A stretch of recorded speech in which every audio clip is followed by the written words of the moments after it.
meu Deus, de escola dominical, de desenvolvermos comunhão no estudo da Tua palavra, para buscarmos, ó Deus, edificação para as nossas vidas, ó Deus, fundamentada na Tua palavra. Muito obrigado, ó Deus, porque o Senhor tem nos abençoado ricamente. Te agradecemos, ó Deus, com alegria pelo aniversário de casamento do Emerson e da Cristiane, porque o Senhor tem sustentado, ó Deus, esse compromisso.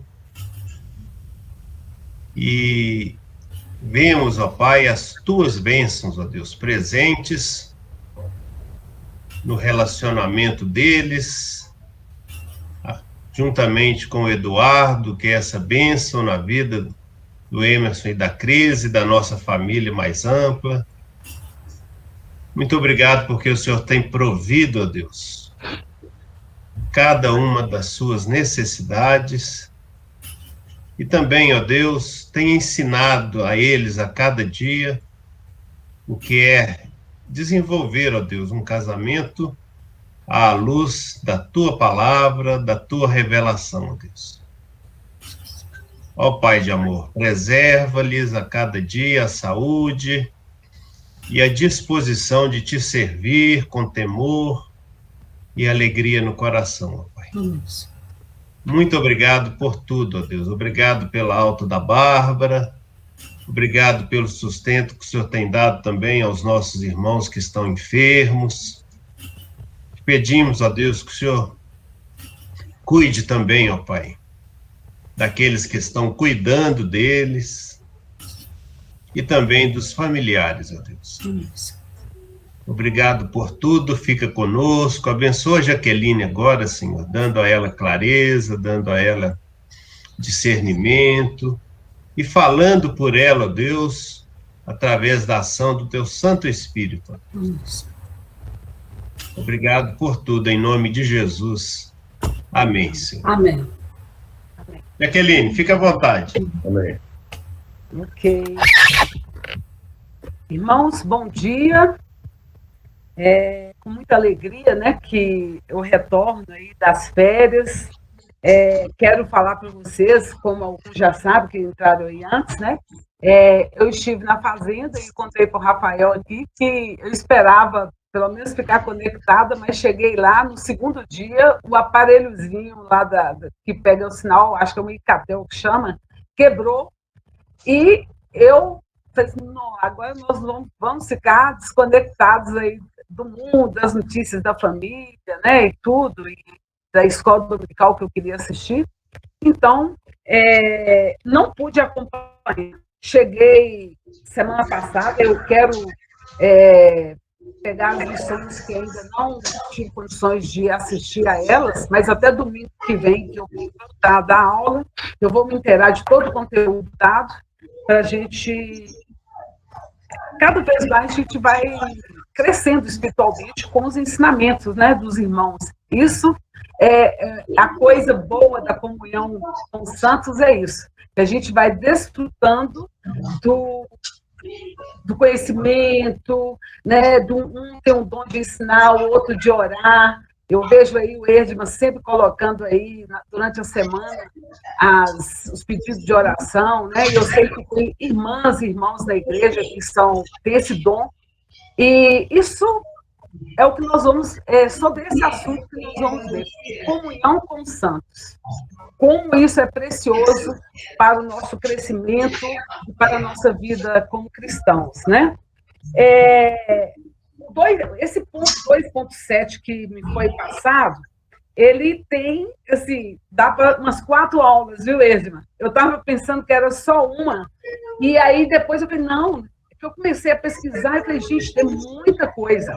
Então, o que eu fiz? Eu achei que hoje nós podemos trabalhar só com comunhão com os santos.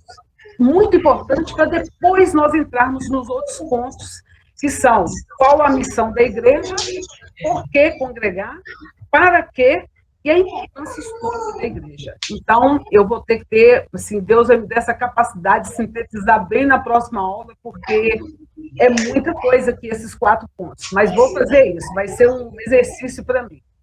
Bem, irmãos, então, os textos básicos do estudo de hoje Atos 2, 4, 42 a 47 e também Atos 4, 32 a 35. Eu, durante o estudo, né, essa aula aqui, eu gostaria de contar com a colaboração dos irmãos para, na hora que eu precisar abrir a Bíblia, eu não coloquei os versículos aqui.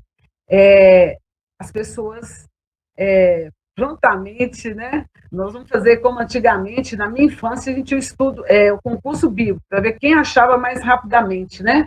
Hoje, com o celular, as pessoas estão perdendo isso, né, Jacimar? Eu acho que daqui a um tempo vai ser difícil para alguém, por exemplo, saber Oséias fica depois de qual livro, porque a gente já vai direto na tecla lá no celular, né, no livro, e a gente nem fica sabendo mais a ordem topográfica dos livros da Bíblia. Mas vamos lá, irmãos. Atos 2, 42 a 47. Rafael, você poderia ler para mim aí? Sim, minha irmã, vamos lá. Atos 2, verso 42 a 47. E perseveravam na doutrina dos apóstolos e na comunhão, no partir do pão e nas orações. Em cada alma havia temor, e muitos prodígios e sinais eram feitos por intermédio dos apóstolos. Vendiam suas propriedades e bens. Não, desculpa. Todos os que creram estavam juntos e tinham tudo em comum. Vendiam suas propriedades e bens, distribuindo o produto entre todos, à medida que alguém tinha necessidade.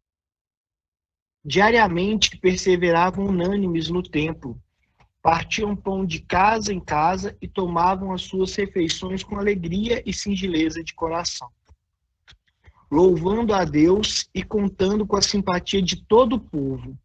Enquanto isso, acrescentava-lhe o Senhor dia a dia os que iam sendo salvos. Muito bom.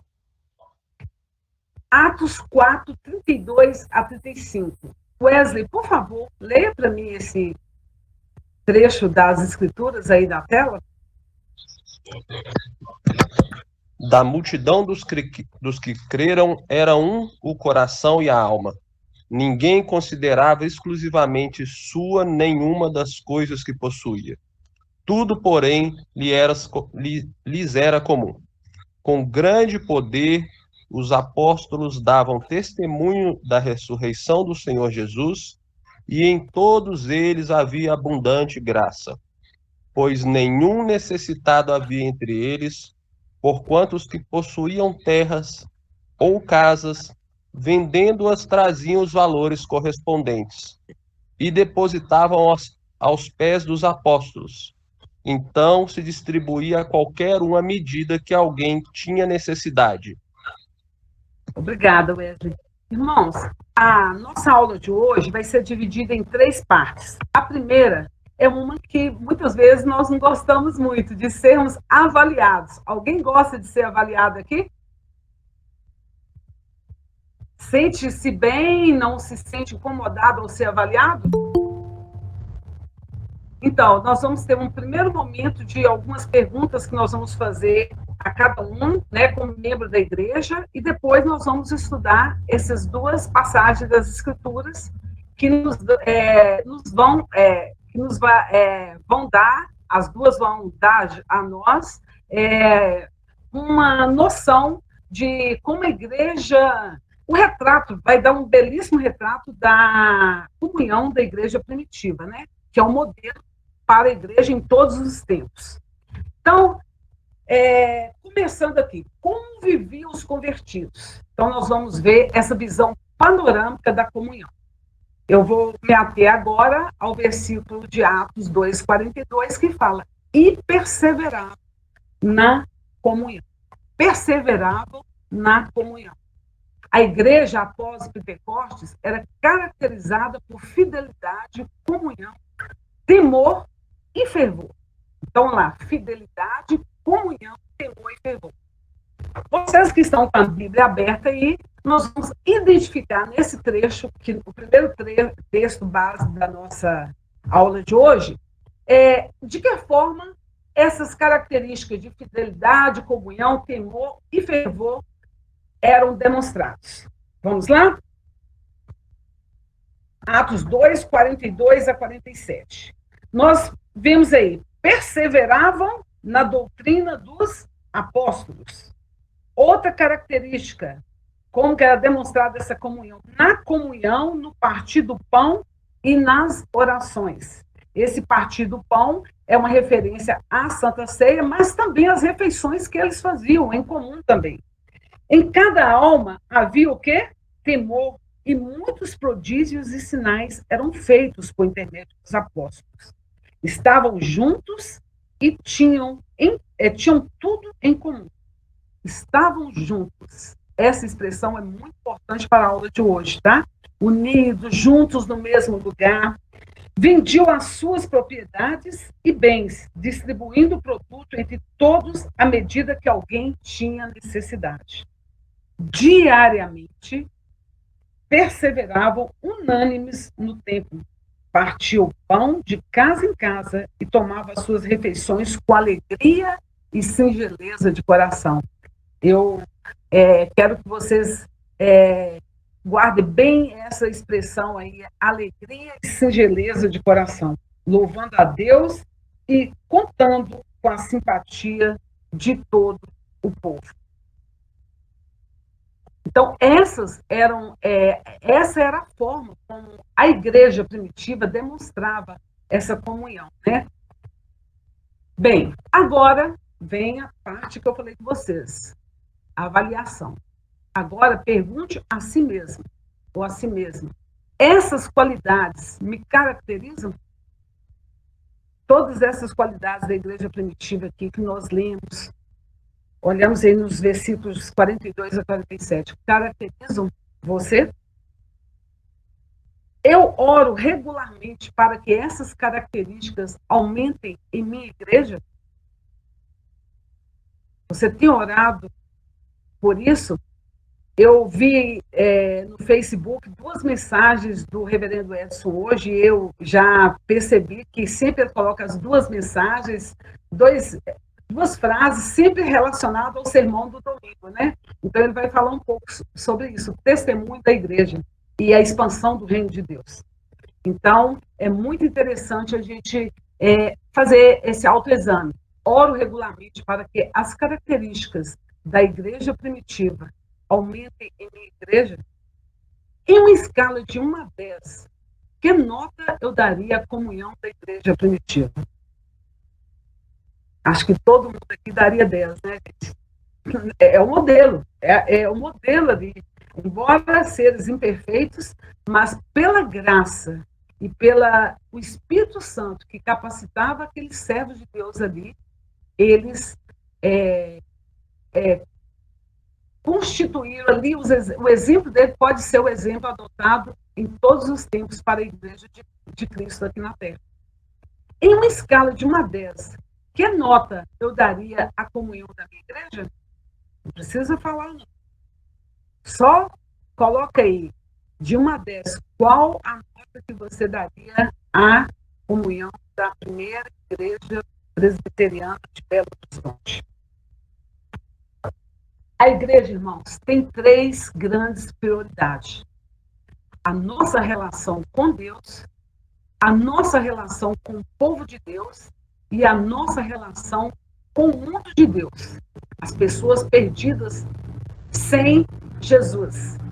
Então, essas são as prioridades da igreja. Nossa relação com Deus, nosso relacionamento. Nós iniciamos a nossa classe esse ano falando sobre o relacionamento com Deus. Qual a importância do relacionamento vertical para que ele possa ser demonstrado horizontalmente dentro do corpo de Cristo, né? Nossa relação com o povo de Deus e a nossa relação com o mundo de Deus, ou seja, as pessoas perdidas sem ele também, né? Quando você pensa nessas 3 prioridades na perspectiva de vida da sua igreja, qual é a mais forte? Na igreja presbiteriana, primeira igreja de Belo Horizonte, qual que você sente que é mais forte aí? A nossa relação com Deus, nossa relação com o povo de Deus, ou nossa relação com o mundo de Deus, as pessoas perdidas sem Ele? É uma coisa bem para pensar isso. Quando eu preparei esse versículo, eu me lembrei de alguns conversas que eu tive há um tempo atrás com pessoas dentro da igreja, que às vezes, quando chegavam pessoas, um com problema de drogas, outros com... Jaque, eu acho que a nossa igreja não está preparada para isso. Eu, por exemplo, eu não fico confortável de estar com uma pessoa desse jeito, uma prostituta, um drogado, né? Então, essa aqui é a minha avaliação, uma coisa que eu quis colocar aqui, como que nós pensamos essas prioridades na perspectiva da nossa igreja. Qual que é a mais forte e qual a mais fraca? É a 1, a 2 ou a 3? Bem, perguntas básicas para a nossa aula de hoje. O que é comunhão? Comunhão vem do termo grego koinonia, que significa participação, compartilhamento. Ter em comum, compartilhar, em que há união ou ligação. Então, é algo em que há união e ligação.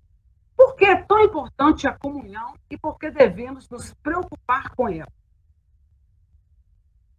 Bem, a comunhão é a atitude de abrir nossas vidas para nossos irmãos e amá-los. No exemplo de Cristo, a comunhão é a entrega total de uma vida a outra, mesmo sabendo que você pode ser, às vezes, traído por irmão, decepcionado, mas nós devemos ter como objetivo esse partilhar as nossas vidas e o que nós temos com os nossos irmãos, com o corpo de Cristo. Todos nós precisamos disso, dessa comunhão. Para que a comunhão se desenvolva, é necessário comunidade. Comunidade é a estrutura que facilita essa comunhão. É o odre que permite que o vinho da comunhão seja amadurecido. A comunhão com os irmãos revela minha comunhão com Deus. A comunhão com os irmãos revela minha comunhão com Deus. Eu vou convidar os irmãos a abrir em 1 João. Nós vamos trabalhar esse tópico com os versículos que tem, né? Vamos abrir lá 1 João. 1 João 1,7.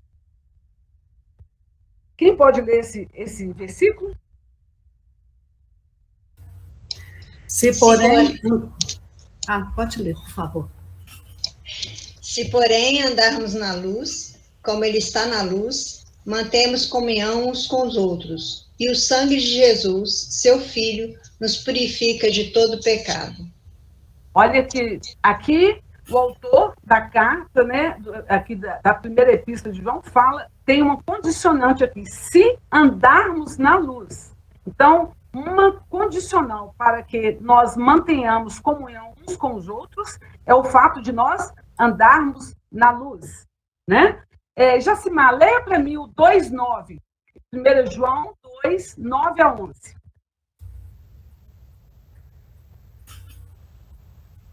Nove, 11. Aquele, porém, que odeia seu irmão está nas trevas, e anda nas trevas, e não sabe para onde vai, porque as trevas lhe cegaram os olhos. Ok. Aquele que diz estar na luz e odeia seu irmão, até agora está nas trevas. Em outra versão, né, Jacimar? Aquele que ama seu irmão permanece na luz e nele não há nenhum tropeço. Aquele, porém, que odeia seu irmão está nas trevas e anda nas trevas e não sabe para onde vai, porque as trevas lhe cegaram os olhos. Irmãos, nada melhor do que a gente analisar a nossa conduta sob as lentes, né, da palavra de Deus. Olha aqui como esse andar da luz e a questão de amar os irmãos, né? A comunhão, a importância da comunhão é que nós, por meio dela, nós podemos demonstrar o amor pelo irmão e também nos sentirmos amados pelos irmãos. Olha essa importância aí. E então,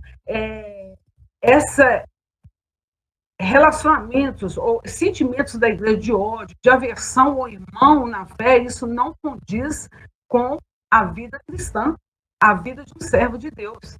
Nós estamos hoje avaliando aqui, nessa lição tão preciosa da comunhão com os santos, as nossas atitudes no corpo de Deus. Porque o corpo de Deus é constituído de membros, é pé, dedo, né? Efésios, Paulo fala isso aos Efésios. Então, quando um sofre, o outro sofre também. Então, com a nossa conduta, com o nosso modo de viver, isso está prejudicando ou não o corpo de Cristo e a comunhão com Cristo. Nós estamos testemunhando da palavra de Deus, podemos dizer que somos cartas vivas mesmo, e que estamos ajudando o mundo a ver o amor de Deus por meio da comunhão com os irmãos? Então, vamos passar para João, 1 João, continuando aí na carta, né, de João aí, 3, vamos para capítulos, vamos andar mais um pouquinho, capítulo 3, 14 a 18. Eu quero pedir para o Jaeder. Pode ler, Jaeder, para a gente?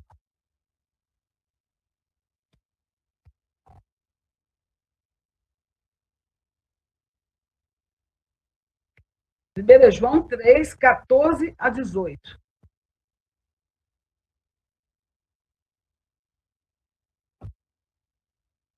Eu vou ler aqui, tá?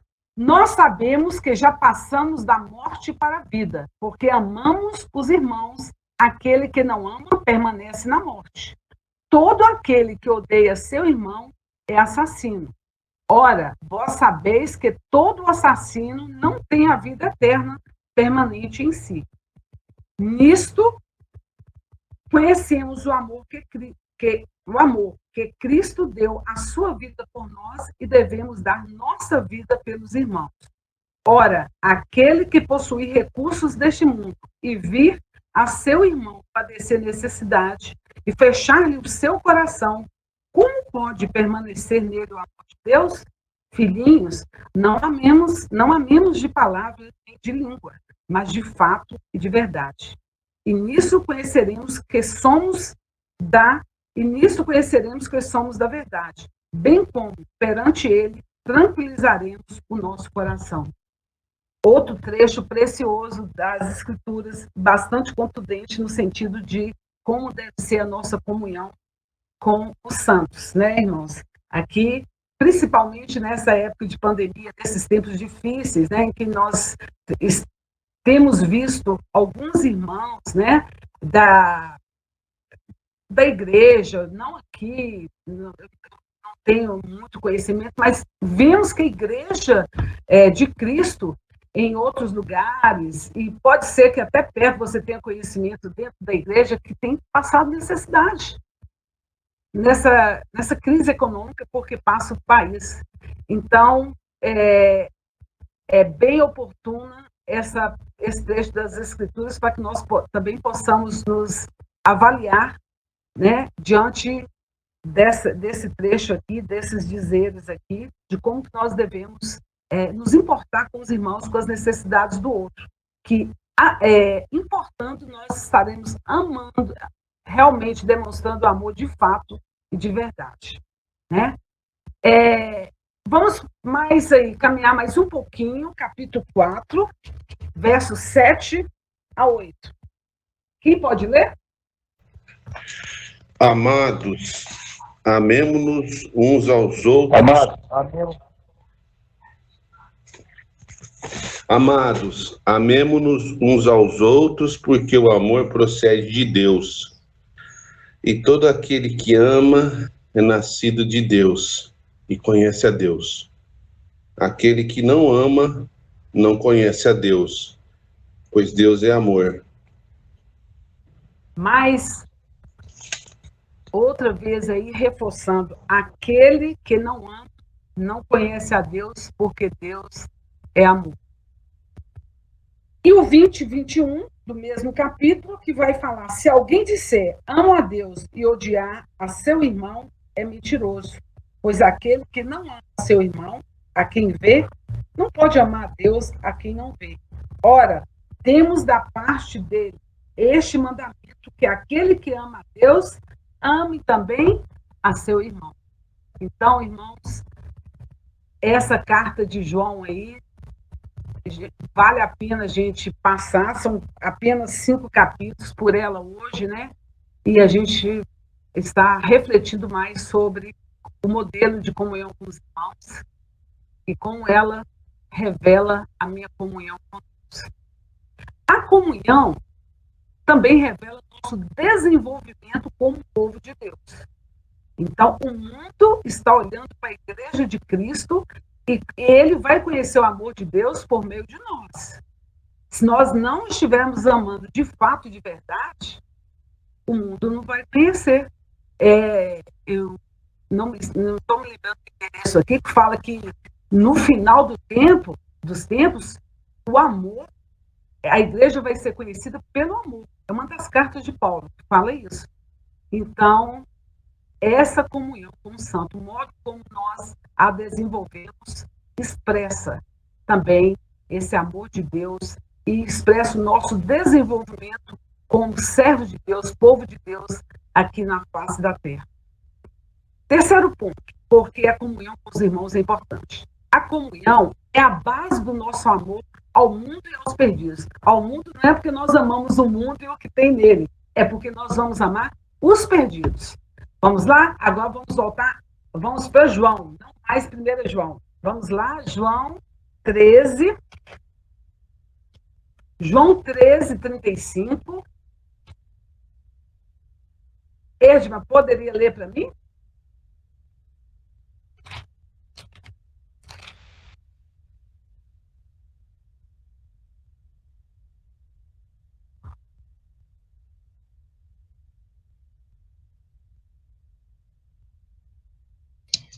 Acho que não está podendo ler, não, Jaqueline. Vou ler, tá?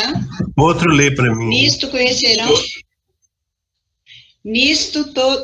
conhecerão todos que sois meus discípulos, se tiverdes amor uns aos outros. Como nós seremos conhecidos como povo de Deus, como discípulos de Deus, se nós tivermos amor uns aos outros. Capítulo 17, 21 e 23. Vou ler aqui. 21 e 23. A 23. A fim de que todos sejam um, e como és tu, ó Pai, em mim e eu em ti, também sejam eles em nós, para que o mundo creia que tu me enviastes. Eu lhes tenho transmitido a glória que me tens dado, para que sejam um como nós o somos. Eu neles e tu em mim, a fim de que sejam aperfeiçoados na unidade, para que o mundo conheça que tu me enviaste e os amastes, como também amastes a mim. Irmãos, essa conjunção de finalidade aí, indica isso para a igreja de Cristo, para que o mundo conheça. Então, para que o reino de Deus seja expandido na face da terra, né, é preciso que a igreja viva isso, de amor uns para com os outros, né? E eu gosto muito dessa metáfora usada aqui, e a Bíblia usa várias metáforas para se referir à Igreja de Cristo. Nós vamos falar isso no próximo domingo.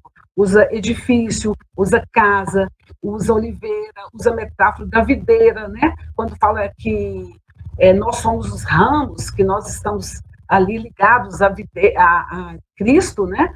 Então, é preciso que nós tenhamos essa comunhão cheia, permeada pelo amor de Deus em nossos corações, para que o mundo enxergue isso.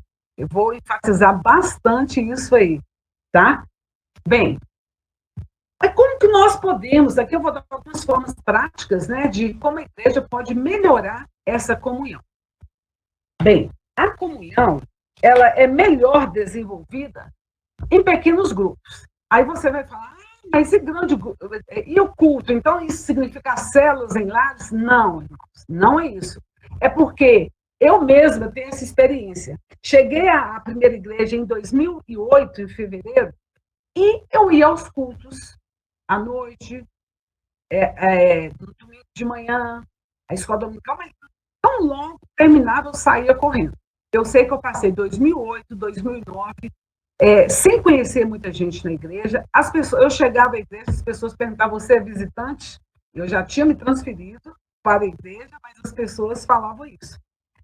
Aí, o que eu fiz? Eu comecei a participar de algumas, do coral, fui participar da escola dominical com mais frequência, e aí eu comecei a conhecer pessoas e a interagir, e a gente descobre ali, né, o dom de um, que é o de ensino, o outro da oração, o outro da admoestação, e esse conjunto ali nos ajuda a crescer como cristãos, né? O crescimento, essa comunhão faz com que nós sejamos abençoados. Então, essa é a importância, ela é desenvolvida. Eu estimulo, eu incentivo você a, se ainda faz parte de grupos da igreja, que procure mais, interagir mais com os irmãos, que você vai ser ricamente abençoado e abençoar outros também.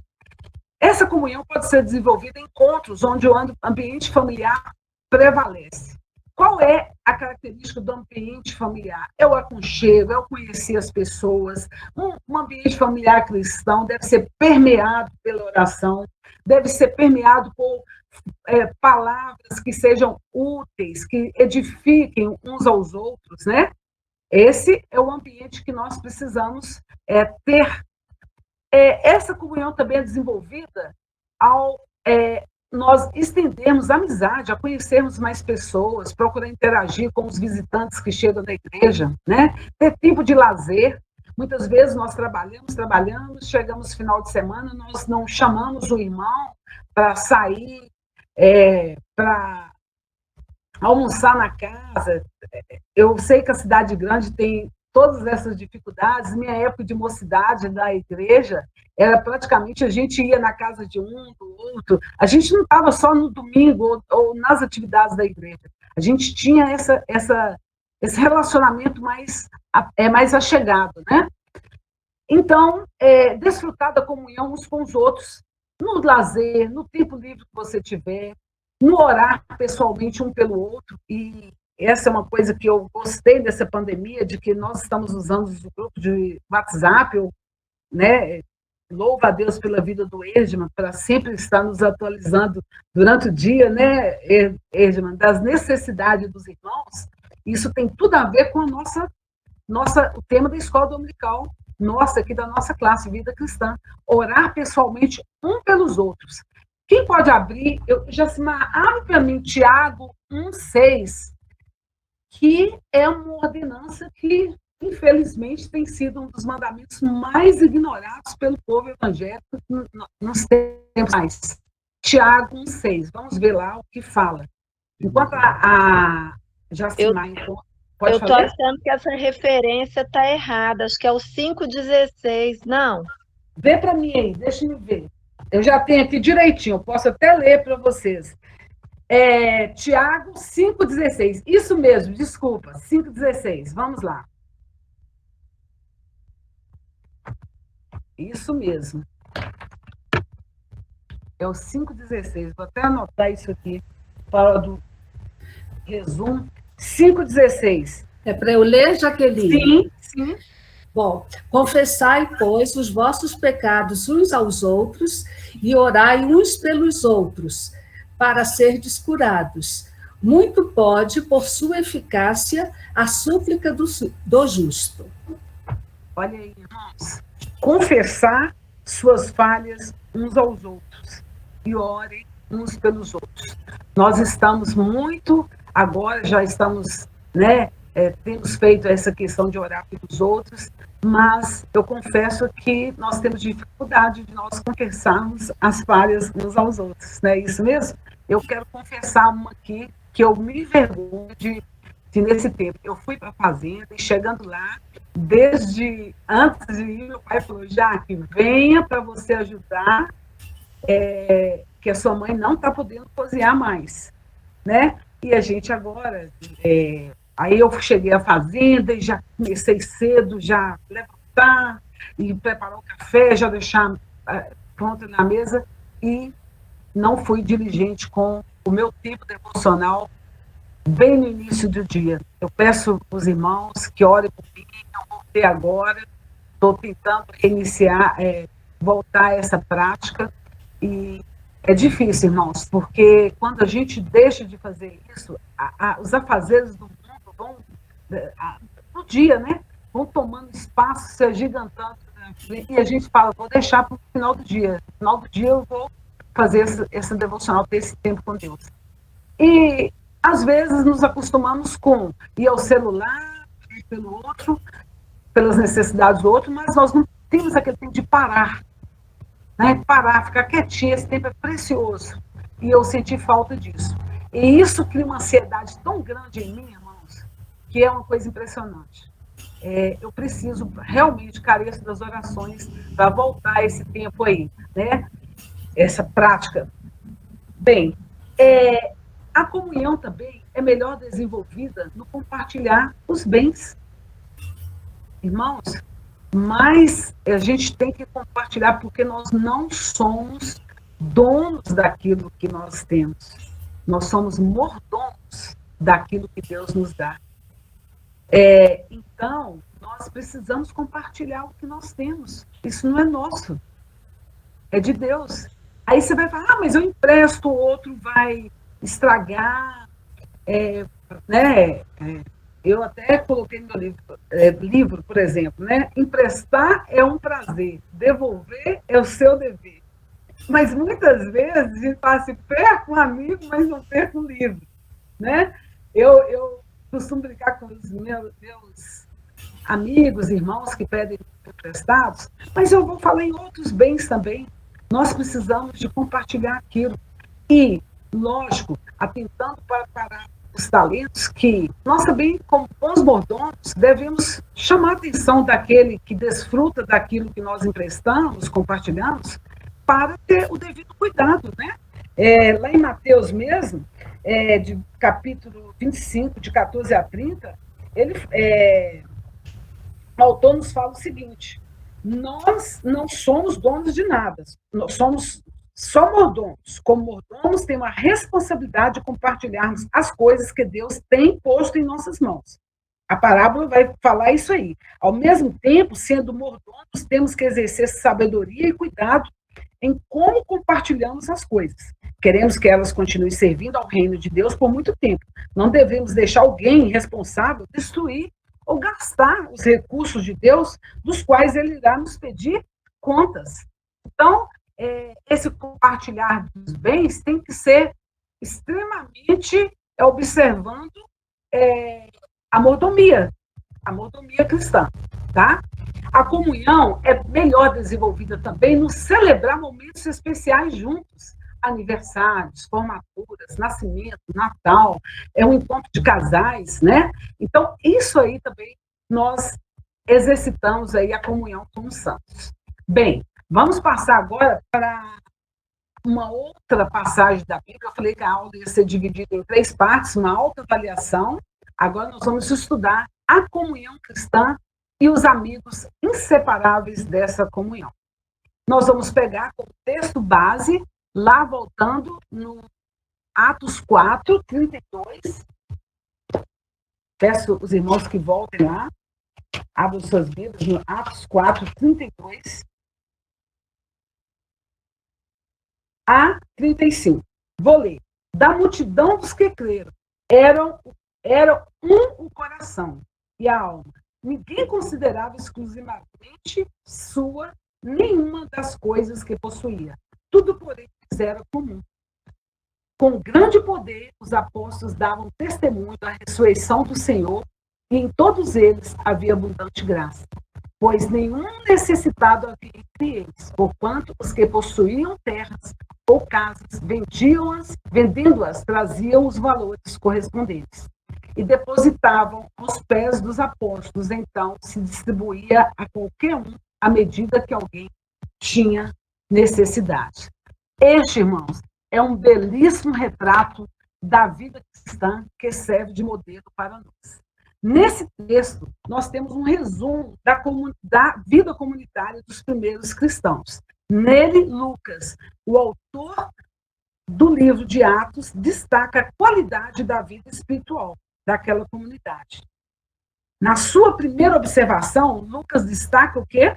Que o crescimento numérico não afetou, em princípio, a qualidade de vida espiritual da comunidade.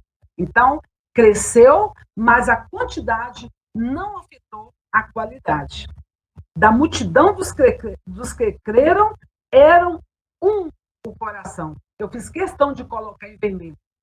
Da multidão, temos uma quantidade aqui, mas era um o coração e a alma. Ou seja, a comunhão permanecia estreita ali na comunidade primitiva.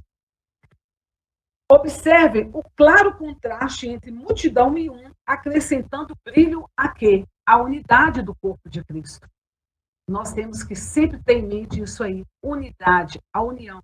A comunhão é o quê? É ter comum, unidos em comum, né?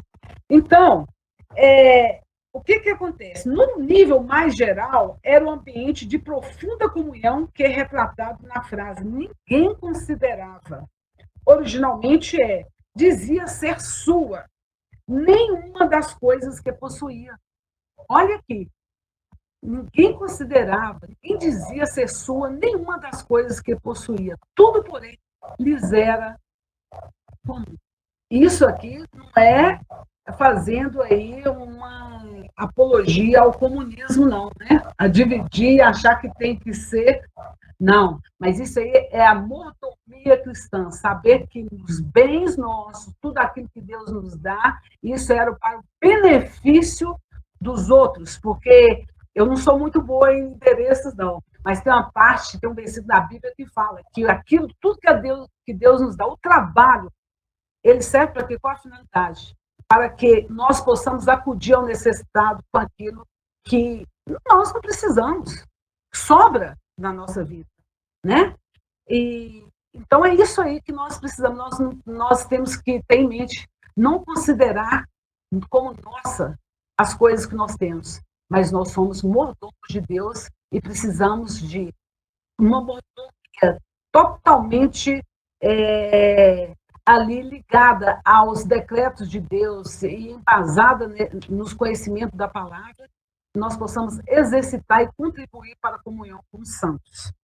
Bem, mas de onde brota essa comunhão, irmãos? De onde brota a comunhão da igreja primitiva? Porque você vai falar, Jaqueline, mas eu tenho maior dificuldade com isso, de ficar aí dividindo, e a pessoa que não trabalha, né? Eu vou ficar distribuindo as coisas que eu tenho. De onde brota a comunhão da igreja primitiva? Da atuação do Espírito Santo que havia descido sobre a igreja. Atos 4:31. Olha o que fala em Atos 4:31. Tendo eles orado, tremeu o lugar onde estavam reunidos. Todos ficaram cheios do Espírito Santo e com intrepidez anunciavam a Deus. Então, a beleza da comunhão brota do Espírito Santo e certamente tem na oração comunitária uma de suas causas instrumentais. Essa oração comunitária, o ajuntamento solene dos cristãos, que nós vamos falar isso na próxima aula, né? A doutrina dos apóstolos também, cuja ênfase era o fato da ressurreição de Cristo, era outro fator pelo qual o Espírito Santo edificava a comunhão. Então, nós temos a atuação do Espírito Santo, porque eles ali, junto em oração comunitária, desceu o Espírito Santo e capacitou aqueles cristãos primitivos a terem essa comunhão, a serem exemplos para nós de como a igreja de Cristo deve ser, mas também o que? A doutrina dos apóstolos, a palavra, cuja ênfase era o fato de quê? Da ressurreição de Cristo. Então, isso também era um fator pelo qual o Espírito Santo edificava e propiciava aqueles irmãos terem comunhão uns com os outros. Atos 2:43. Quem pode ler para mim? Atos 2:43.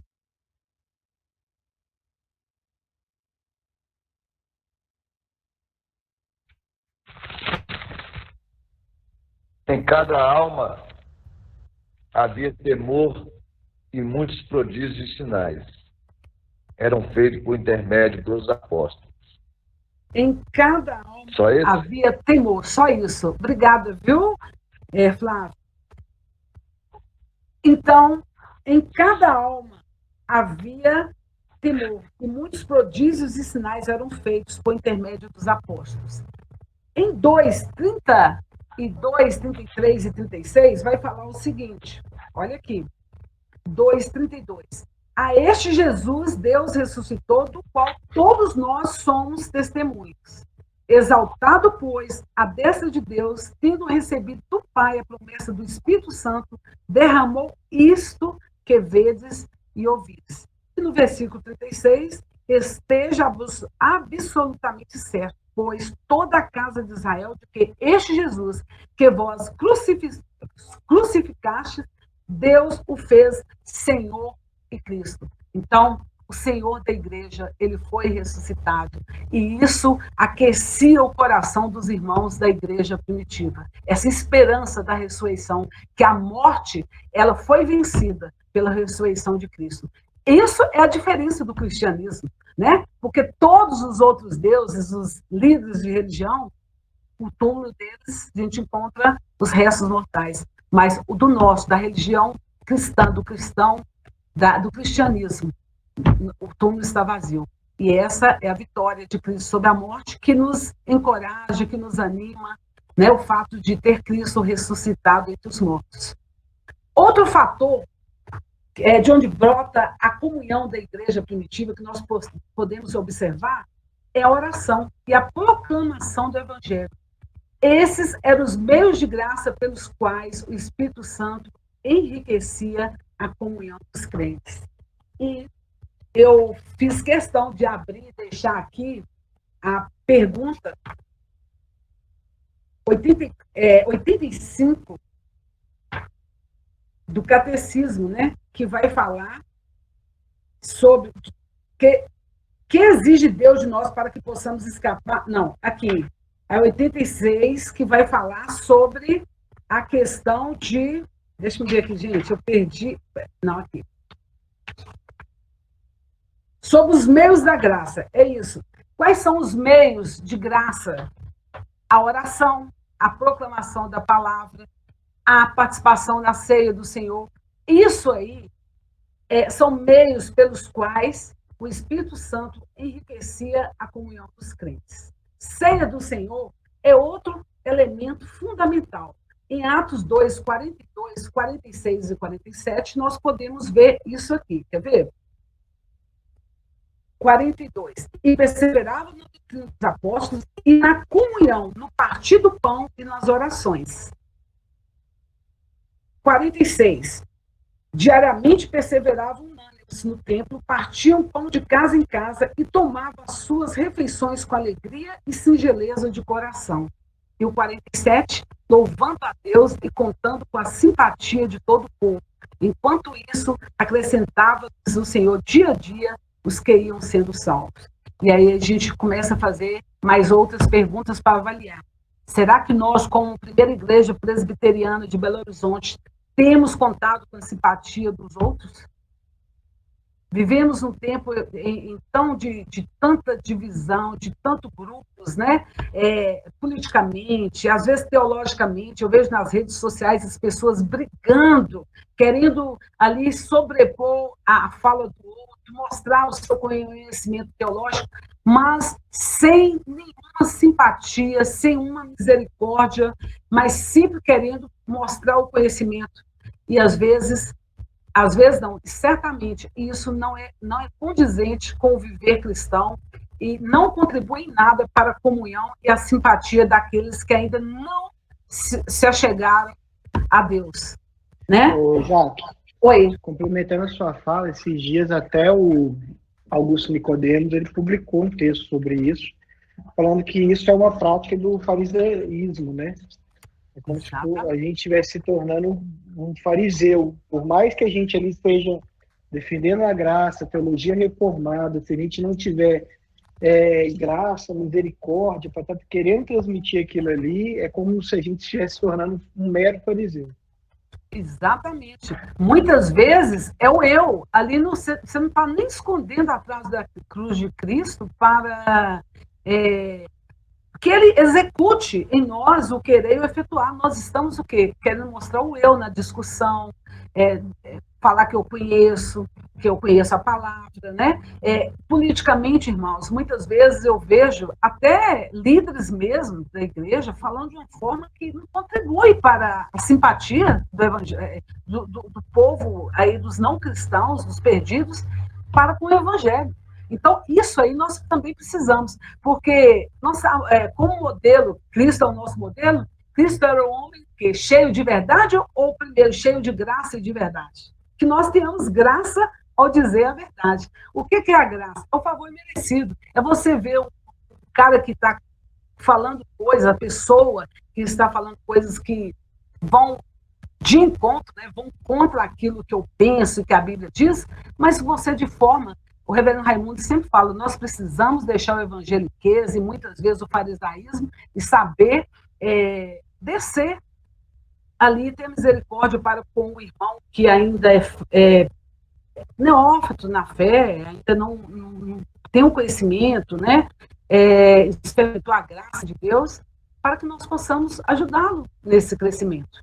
Então, isso aí, irmãos, nós precisamos, isso enriquece a comunhão, esse modo de se portar, de ter graça ao encontrar um que pensa contrariamente, né? O ideal no corpo de Cristo é que todos pensem concordemente, né?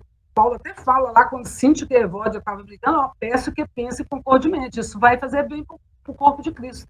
Então, nós também devemos procurar isso, a fim de que possamos viver essa comunhão conforme a igreja primitiva.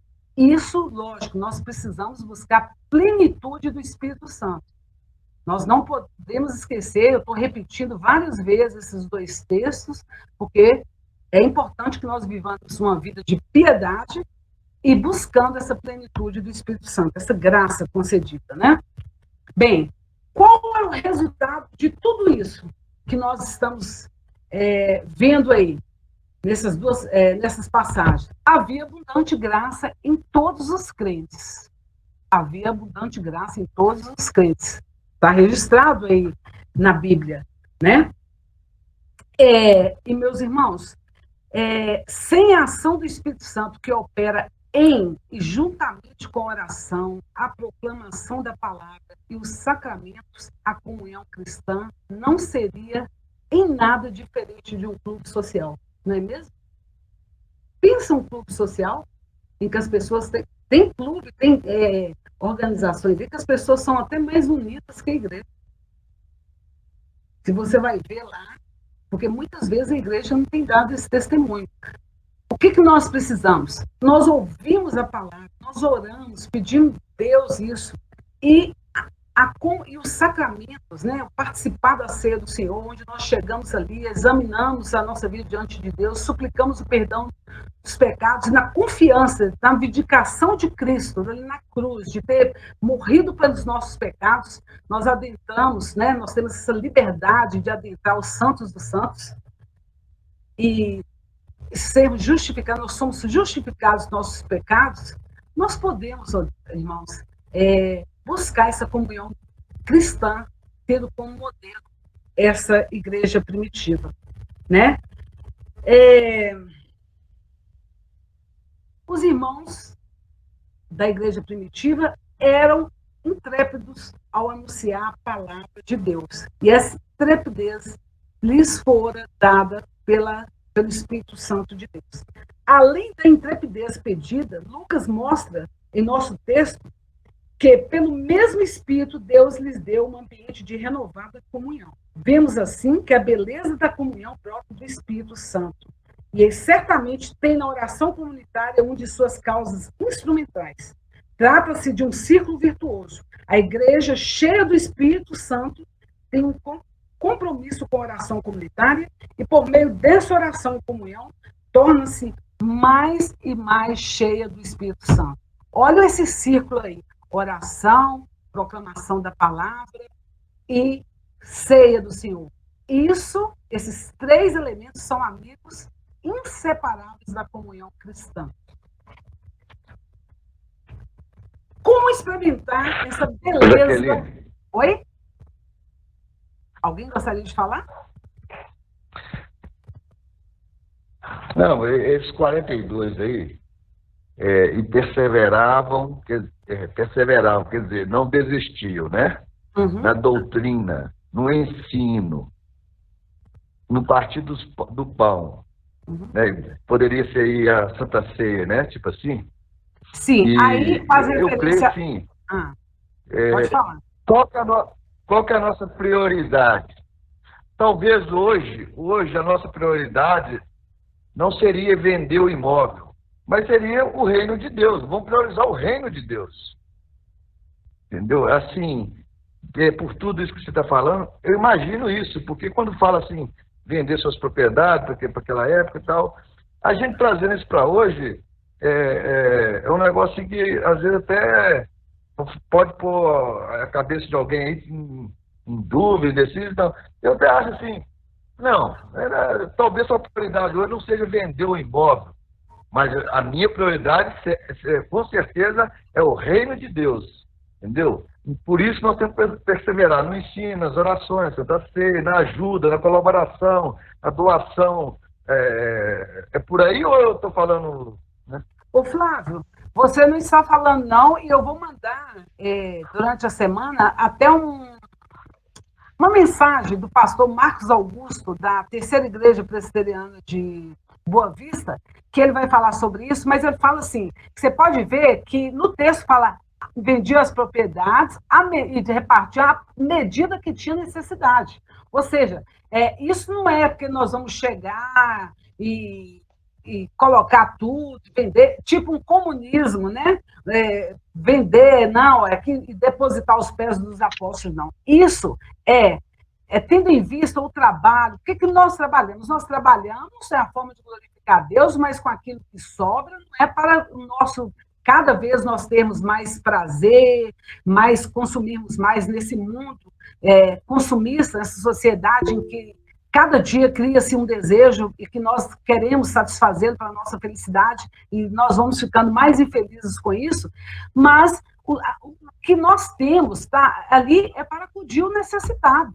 Então, vender a propriedade, eu acredito ali, à medida da necessidade. Você viu, tem um irmão que tem mais dinheiro ali, que ele possa colocar para que acuda o corpo de Cristo que está padecendo naquele momento, tá? Sim, tem a questão também do contexto histórico, né, Jacques? Que ali, nesse momento, era o início da igreja, né? Então, ali estavam em formação pessoas que acreditavam numa volta em breve de Cristo.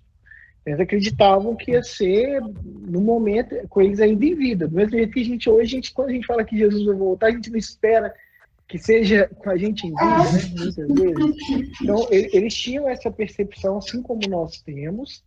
E também, ali, é o momento do embrionário da igreja, né? Onde era necessário que Deus inclinasse o coração daqueles para que ajudassem e apoiassem o crescimento da igreja. Sim. Então, sim. Tinha todo esse contexto histórico em volta, né? Agora, o que chama a atenção duas coisas. Deus, ele não espera da gente que a gente, hoje, né, venda tudo e dê à igreja e vamos viver ali pela fé. Não é isso que Deus espera da gente. Ele só espera que, assim como aquele jovem rico, né? Ele não espera que a gente seja como aquele jovem rico, que quando ele falou no seu cantório, que eu preciso para servir a Deus, amarás a Deus sobre todas as coisas e o próximo como a ti mesmo. Isso eu já faço, Senhor.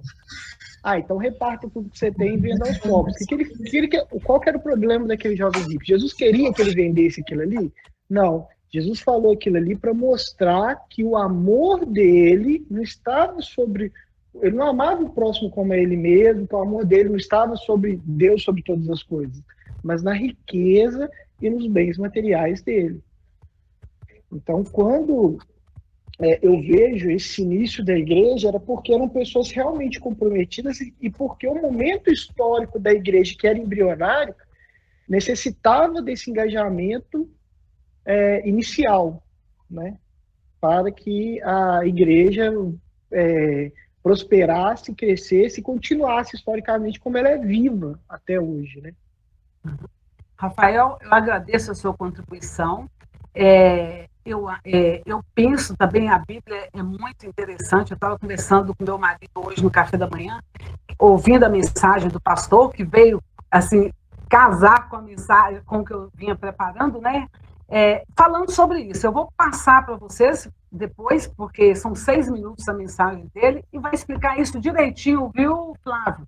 Para elucidar bastante essa parte aí, Rafael, sobre a questão de vender tudo aí, mas é sempre aquilo, quando a gente pensa que a palavra de Deus fala assim, que as pessoas pensam, vou trabalhar e dividir para os pobres, vou dividir para os pobres. Gente, a palavra de Deus, ela vem com tudo, uma coisa está ligada à outra, e se você vai ver Paulo dizendo que aquele que não trabalha, que não coma também.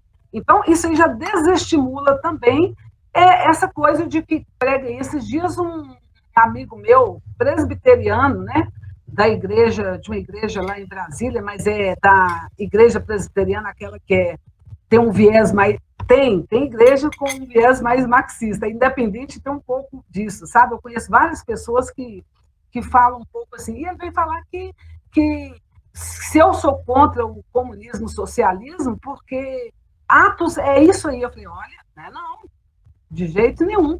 Esse vender tudo ali não é porque tinha que ser de jeito, vou entregar para o governo, vou entregar para a igreja, que a igreja vai fazer isso. É tudo à medida que tinha necessidade. Paulo adverte outra passagem, que é aquele que não trabalha que coma. Tem outra, ele fala que o trabalho é para acudir aos necessitados.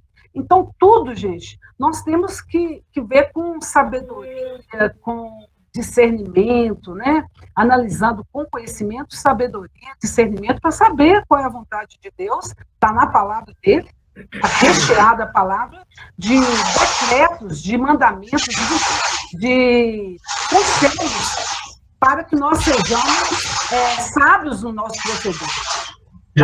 Jaeder. Ô, Jaqueline, dá licença de eu interromper? Eu queria sim, fazer 2 colocações aí na aula, que está tão bem conduzida. Eu faço com muito receio de te atrapalhar, mas como é sobre este assunto especificamente, eu quero dizer o seguinte: na vida cristã, nós vamos ter sempre muitos conflitos e vamos estar sempre muito aquém daquilo que Deus deseja que nós estejamos, nos desafiando a progredir. Então, ultimamente, eu tenho ouvido bastante sobre isso, de participar da necessidade dos outros, e até não apenas dos que são os da família da fé, que é a nossa primeira preocupação tem que ser, não é?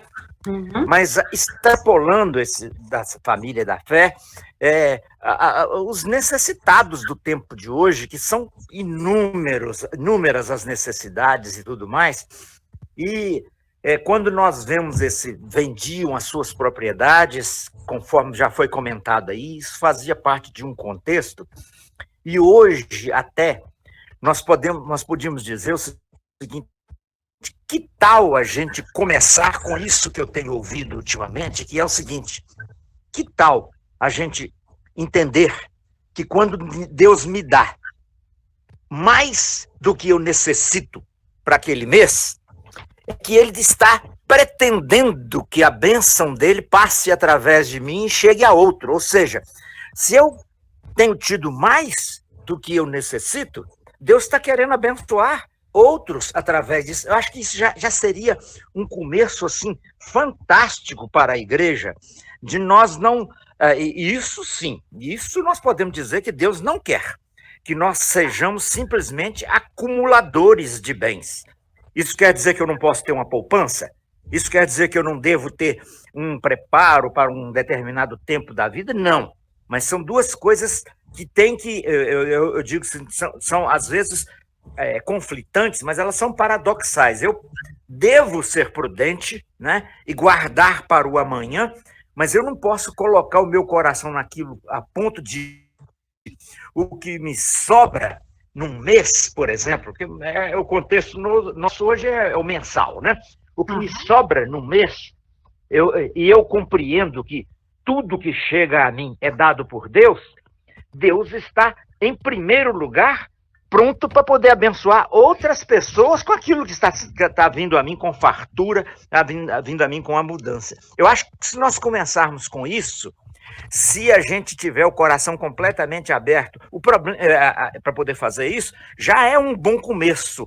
Antes de nós decidirmos se está correto uma pessoa que vende um carro para poder distribuir cestas básicas com aquele valor e etc., ou um próprio imóvel, como mais ou menos foi colocado aí, essas coisas assim, são um passo além daquele ponto em que eu estou. Não vou falar nós estamos agora, porque pode ser que no nosso grupo tenha gente mais avançada, mas eu confesso que eu estou numa fase em que Deus está me sensibilizando a respeito desse assunto, tanto para a obra missionária, como para pessoas da igreja, como para pessoas de fora da igreja mesmo, que estão passando necessidades.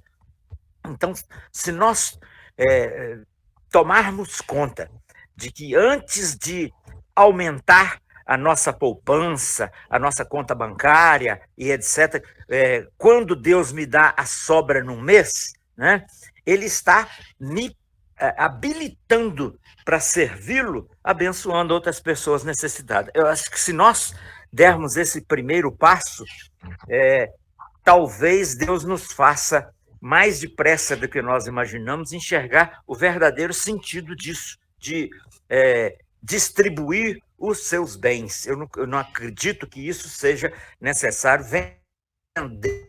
necessariamente vender propriedades, mas distribuir, vamos dizer assim, aquele garotinho que estava lá na beira da praia lá, o que ele tinha era aqueles pães e peixinhos, né?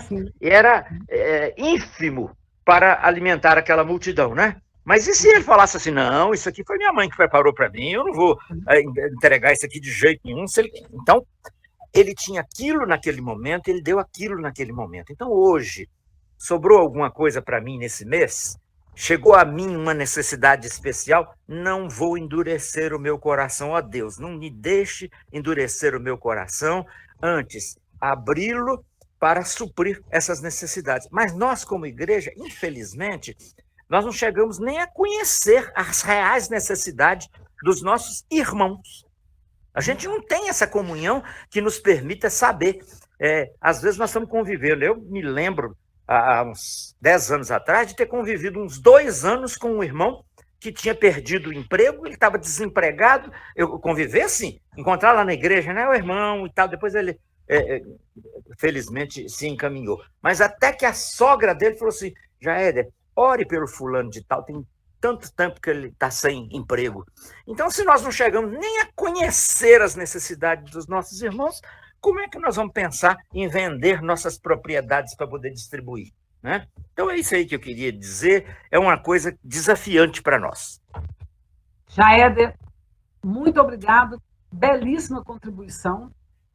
Isso mesmo, eu acho que como igreja nós precisamos, porque cada um de nós somos membros, fazemos parte da igreja, né? E nós temos que sempre fazer essa avaliação. Estamos realmente aprofundando a nossa comunhão a ponto de percebermos as necessidades do nosso próximo, né? Bem próximo aí, como diz você, que muitas vezes está passando por um problema, está passando por um problema financeiro, está passando por um problema do trabalho, e seria tão bom que houvesse essa admoestação mútua, né, que fortalece tanto o corpo de Cristo. Então, de confissão de pecados e liberdade, a ponto... Eu me lembro de uma senhora lá da igreja que eu participei, era membro em Salinas, que ela falou assim, eu não gosto de ir na reunião de oração da igreja, que é um momento de fofoca, sabe? Porque tem muita gente que vai para ouvir e nem para considerar os problemas ali apresentados em oração. A gente tem que pedir a Deus para ter esse cuidado também, né? Que nós saibamos portar de forma sábia diante dessas situações todas, de querer conhecer, mas para ajudar, de saber do problema do outro, mas para se comprometer em oração, né? Porque muitas vezes a gente também não quer muita comunhão porque vai demandar serviço para a gente, trabalho. Esforçar, acompanhar uma pessoa, aconselhar uma pessoa que muitas vezes ela ali está relutante, não quer aceitar a palavra. Eu vejo isso quando você trabalha com uma pessoa ali, uma nova convertida, e ela quer ali a natureza dela aparecer, e a gente vai mostrando a palavra de Deus, e fala, nossa, gente, que dificuldade. Não sabendo nós que nós também tivemos as nossas dificuldades e ainda as temos, né? Então, é isso mesmo que você falou. E só lembrando também da peregrinação do povo de Deus no deserto, que quando falou que não guarda o maná, não, porque vai apodrecer, vai perder. Então, essa questão de como nós usamos o dinheiro, o Rafael colocou bem aí a questão do jovem rico. Deus queria ver qual era o Deus do coração do jovem rico, se era o dinheiro, né? O que era? E qual tem sido o Deus que está no nosso coração, né? Muito interessante. Vamos para frente, porque eu acho que também não vai dar para explicar, mas eu estou bem tranquila, viu, Edna? Porque nós temos... Jaqueline. Oi? Não, só porque é o seguinte, essas coisas, você pode aprender, você pode ser ajudado. O Jaéder conheceu meu sogro, Ernesto Cabral, e eu realmente, até conhecer esse homem, eu era um pão duro. Entendeu? Para não falar miserável. E depois que eu conheci esse homem, eu fui ver qual que é a prioridade que ele tinha no reino de Deus. Ele priorizava mesmo nessa área, em tantas outras áreas. Mas nessa área, eu desconheço um homem aqui na Terra que priorizava o reino mais do que ele. Então, eu pude aprender, eu fui discipulado por ele, nessa área específica que eu tinha muita dificuldade, muita.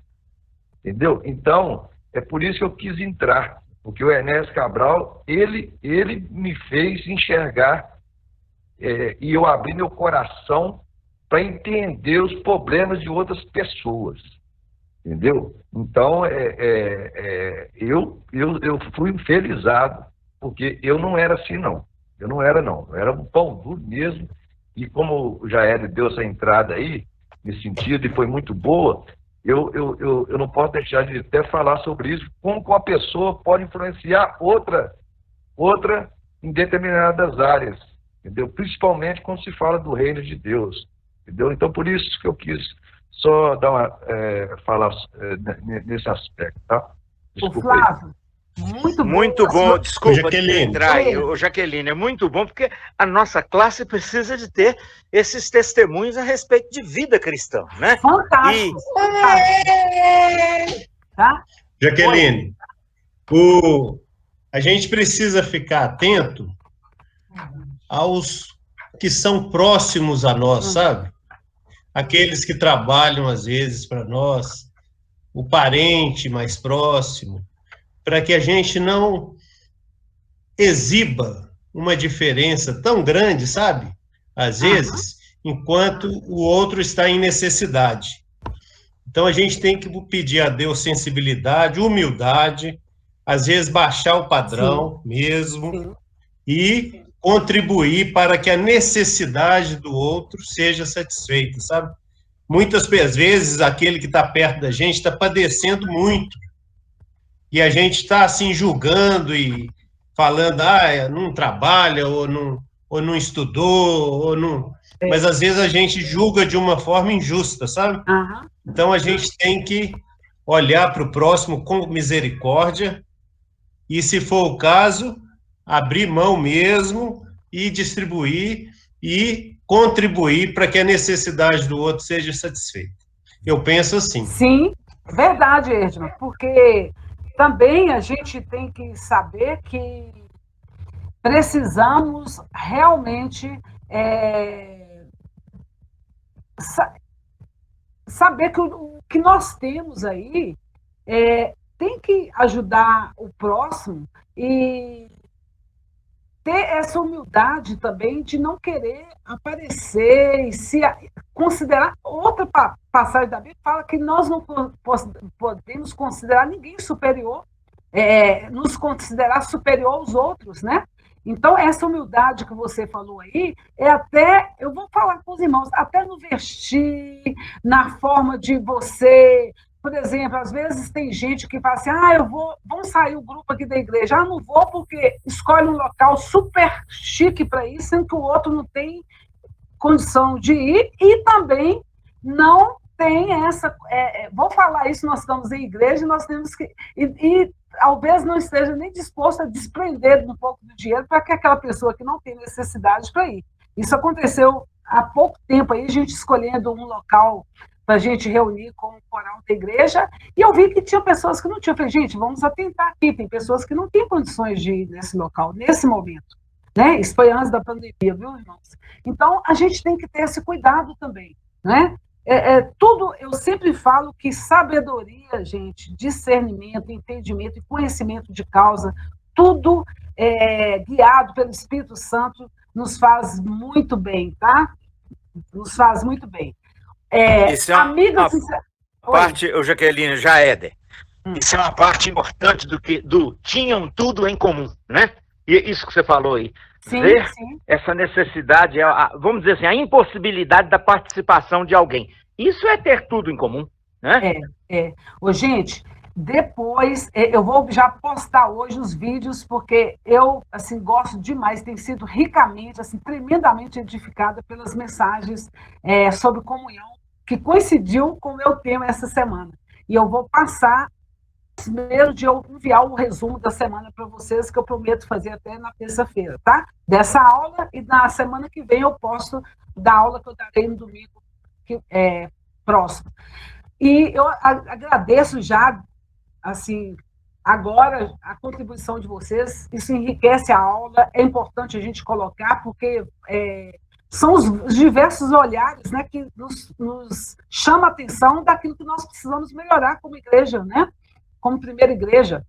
Então, vamos lá, amigas inseparáveis da comunhão. Se quisermos ser cheios do Espírito Santo, experimentarmos a plenitude de vida que flui do Cristo crucificado e ressurreto, precisamos assumir um compromisso firme, pessoal e inegociável com a palavra, com a oração e com a comunhão cristã celebrada na adoração e nos sacramentos. Gente, fixe bem o olhar na tela e veja aí, é um compromisso firme, pessoal e inegociável com a palavra de Deus, aquilo que está escrito, nós vamos tê-la como regra de fé e prática, com a oração, né, que é um meio de graça aí, pelo qual o corpo de Cristo é edificado, e a comunhão cristã celebrada na adoração e no sacramento.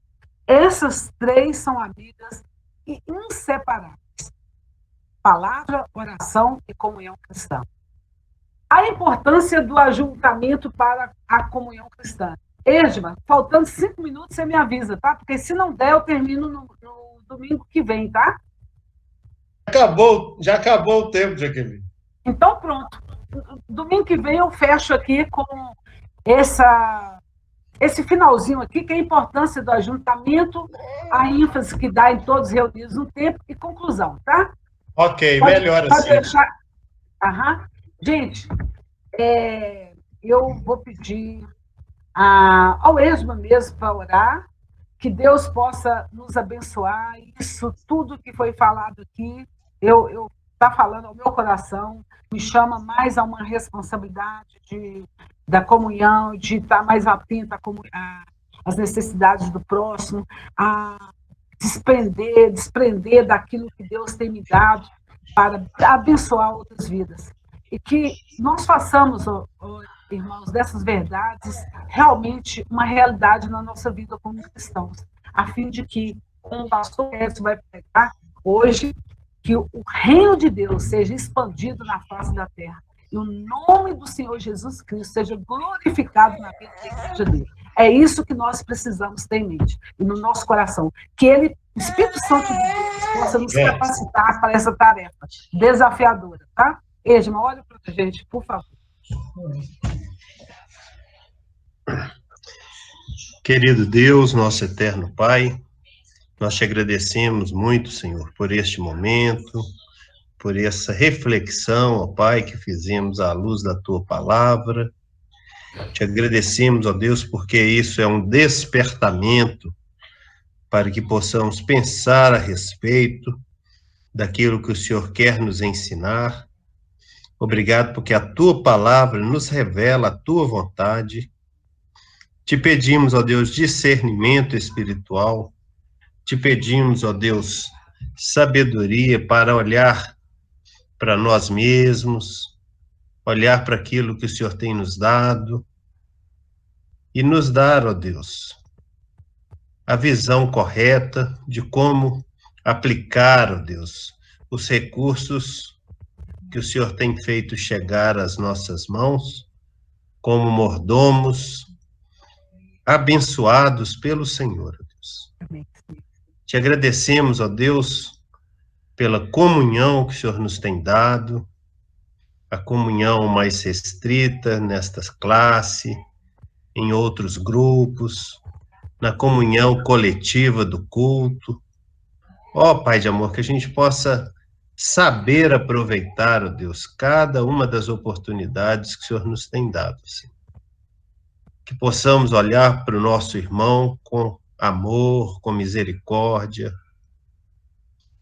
como o Senhor Jesus olha para nós, e que possamos também, ó Deus, termos uma disposição de darmos o nosso tempo, darmos o nosso conhecimento, contribuirmos, ó Deus, com alegria. E a tua palavra nos ensina, ó Deus, que é muito melhor dar do que receber.